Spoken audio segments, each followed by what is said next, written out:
नमस्कार दोस्तों, उषा की आवाज चैनल में आप सभी का स्वागत है। हमारी आज की कहानी है नियति। शादी का मतलब एक नई उमंग, खुशी, उत्साह होता है और हर तरफ सब कुछ नया नया सा लगता है। ये सब तो उसकी सखियों ने खूब बताया था, पर शादी का दूसरा मतलब एक शब्द में कहे तो समझौता भी होता है। बस सखियों ने ये नहीं बताया था। श्वेता नाम था उसका। देखने में अच्छी, चंचल और बातों में बहुत चुहलपन था। बुआ ने जब पहली बार उसे देखा तो उसकी तारीफें करते नहीं थक रही थी। बुआ खुद देखने में बहुत सुंदर थी। बुआ उसे देखते ही बोली, ये तो बिल्कुल मेरी भतीजी है, एकदम रंग रूप नैन नक्श मुझ पर गया है। तारीफें करते नहीं थकती थी उसकी। श्वेता धीरे धीरे बड़ी हो रही थी। बुआ का आना जाना लगा रहता।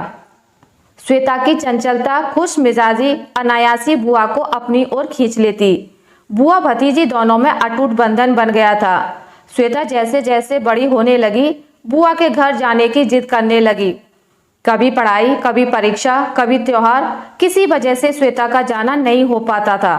आखिरकार शादी की उम्र होने लगी तो बुआ ने कहा, तुम्हारी शादी के लिए लड़का मैं देखूंगी और अपने ही शहर में तुम्हारी शादी करवाऊंगी।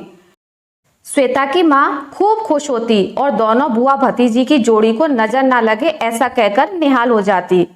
श्वेता की दादी बस मुस्कुरा के इतना ही कहती, ज्यादा आगे की योजना मत बनाओ, नजर लग जाती है, और वो बुआ का हाथ पकड़े अपने कमरे में चली जाती। उम्र हुई, लड़का देखने का सिलसिला शुरू हुआ। इत्तेफाक से बुआ के बिना ढूंढे ही लड़का उनके शहर का मिल गया। अब तो दोनों बुआ भतीजी की खुशी का ठिकाना नहीं था। शादी तय होते ही दोनों ने अपने सपने बुनने शुरू कर दिए। ऐसे मिलेंगे, वैसे मिलेंगे, ये सब। लेकिन नियति को जाने क्या मंजूर था। कहते हैं ना, पहले से योजना नहीं बनानी चाहिए। श्वेता के पापा प्रमोद जी ने ससुराल पक्ष वालों को अपनी बहन के बारे में इसलिए नहीं बताया कि कहीं वो लोग वहीं से शादी के लिए जिद ना करें, जबकि प्रमोद जी चाहते थे उनके शहर से ही शादी हो ताकि सभी रिश्तेदार, दोस्त सब शामिल हो सकें। खैर, शादी का शुभ मुहूर्त आ ही गया। शादी खूब भव्य तरीके से संपन्न हुई। शादी के बाद जब विदा होकर श्वेता ससुराल की दहलीज पर आई तो अपना जोरदार स्वागत देखकर उसकी आंखें चुंधिया गईं। पहले तो लगा मानो उसके सपनों को पंख लग गए हों, लेकिन ये खुशी ज्यादा दिन की नहीं थी। भीड़ भाड़ से जब श्वेता एकांत में बैठी तो सासू माँ ने उसे बता डाला कि बुआ के घर नहीं जाना, वहां से कोई रिश्ता नहीं चलने वाला। पहले तो श्वेता को उसके कानों पर यकीन ही नहीं हुआ।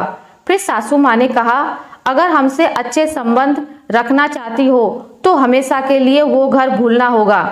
तुम्हारी बुआ और मैं कभी पड़ोसी हुआ करते थे। कितनी बातें बताऊं तुमसे, बस इतना जान लो, आन की लड़ाई में हम लोग इस कदर अलग हुए कि अब एक दूसरे का चेहरा तक नहीं देखना चाहते। सासू माँ की कड़क बातें सुनकर श्वेता सहम गई। विरुद्ध जाना उसके स्वभाव के विपरीत था, लेकिन ये रात उसके जीवन में सदा टीस लेकर आएगी, वो अंदर ही अंदर सोच रही थी। जब सासू माँ और ननद के साथ रिश्तेदारों के यहाँ बाजार कभी मॉल जाती तो उसकी नजरें बुआ को ढूंढती। उसे लगता एक ही शहर में होने से शायद कहीं किसी जगह बुआ को एक बार देख पाऊं। न श्वेता खुल के हंस पा रही थी और न खुल के रो पा रही थी। अपने जख्म दिखाए भी तो किसे। जी चाह रहा था जी भर कर रोकर अपनी तकलीफ शांत कर ले, और कोई देखे भी नहीं। अपने मायके में भी उसने इस बात को बताना जरूरी नहीं समझा, ये सोचकर कि कैसे इस बात का क्या जवाब देगी। अंदर से उथल पुथल चल ही रही थी कि श्वेता की ननद काव्या कमरे में घुसकर अटखेली करते हुए बोली, भाभी ये लो कपड़े बदल लो और फटाफट बाहर आओ, तुम्हारे साथ एक फोटो लेना है मुझे। फीकी मुस्कान दिखाते हुए श्वेता कपड़े बदलने चली गई। वापस आई तो सभी रिश्तेदारों की महफिल सजी हुई थी और साथ में उसका पति नीलेश भी था। वो चाह रही थी कब मौका मिले और कब सासू माँ वाली बात नीलेश को बताए, ताकि नीलेश की तरफ से उसे कुछ मरम मिले। अंताक्षरी खेलते खेलते सब थक कर सोने चले गए। अब श्वेता नीलेश के साथ अकेली थी। उसने सारी बात नीलेश को बताई। फिर नीलेश ने भी बोला, मम्मी चाहती हैं अगर ना मिलो तो तुम्हें मानना ही पड़ेगा। मम्मी कभी गलत नहीं बोल सकती। मैंने सुना था कि तुम्हारी बुआ का स्वभाव और बातें ठीक नहीं थी, इस वजह से दूसरे लोगों से भी लड़ाई होती थी और हम लोगों से भी। अच्छा होगा तुम उन्हें भूल जाओ। श्वेता जैसा नीलेश से जवाब चाहती थी वैसा जवाब ना पाकर वह दुखी हो गई और बात को यहीं दबा देना उचित समझा। फिर भी थोड़ी देर रुककर उसने कहा, जैसे आपकी मम्मी की बात आपको सही लग रही है वैसे ही वो मेरी बुआ हैं, दिल के बहुत करीब हैं। मेरे नज़रिए से भी तो सोचिए। बस कोई बहस नहीं चाहिए अब, बोलकर नीलेश मुंह घुमाकर सो गए। अब नए रिश्ते की शुरुआत ऐसे नहीं चाहती थी श्वेता। ये नीलेश नहीं, उसकी माँ का नीलेश पर 30 सालों से चढ़ा हुआ रंग बोल रहा था। श्वेता भी सहमी सी हो गई। वो जानती थी विरुद्ध जाने पर उसके मम्मी पापा कभी साथ नहीं देंगे और वो ऐसे माता पिता भी नहीं है जो बेटी की एक शिकायत पर ससुराल जाकर उसे समझाएं या उसके मान को अहमियत दें। दुखी श्वेता ने खुद के कदमों को घर में ही सीमित कर लिया और चेहरे पर बनावटी मुस्कान का चोला ओढ़कर वो रोजमर्रा में लग गई। ससुराल में 10 दिन बिताने के बाद अब वह अपने पति के साथ ढेर सारे मीठे कड़वे बुआ की यादों के संग कोलकाता लौट गई। किसी इंसान का प्यार भुला देना इतना आसान तो नहीं होता और ये तो रक्त संबंध था। हर दिन काम करते करते उससे बुआ की बातें, बुआ की हंसी याद आ ही जाती। बीच बीच में उसे अक्सर लगता कि बुआ से चुपके से बात कर लूं, पर हिम्मत नहीं कर सकी। उसने परिस्थितियों पर काबू करना सीख लिया था। अच्छे से जिंदगी चल रही थी। श्वेता 2 प्यारी बेटियों की मां बनी। देखते ही देखते बुआ से बिन बात हुए 13 साल बीत गए। वो भी समझ चुकी थी कि बुआ और ससुराल वालों में कुछ ज्यादा ही तनातनी हुई है। तभी बुआ ने भी अपनी ओर से पहल नहीं की। आज जाने क्या हुआ था। श्वेता काफी बेचैन थी। उसे नींद ही नहीं आ रही थी। फोन में टाइम देखा तो अभी 3 ही बजे थे। कब फोन देखते देखते उसकी आंख लग गई पता ही नहीं चला। फिर सुबह नींद खुली तो हल्का उजाला हो चुका था। उसने फोन में टाइम देखा तो मम्मी के मैसेज पर नजर गई। मैसेज में लिखा हुआ था, उठ गई। फिर दूसरा मैसेज था, अभी नहीं उठी। ये मैसेज लगातार 5:16 और 5:18 का था। इतनी सुबह माँ ने क्यों पूछा।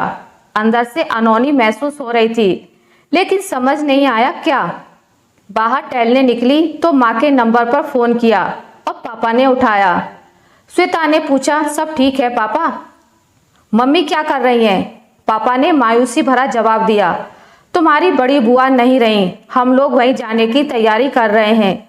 इतना बोलते ही श्वेता के हाथ से फोन छूट गया और बुआ की सारी बातें दिमाग में घूमने लगी।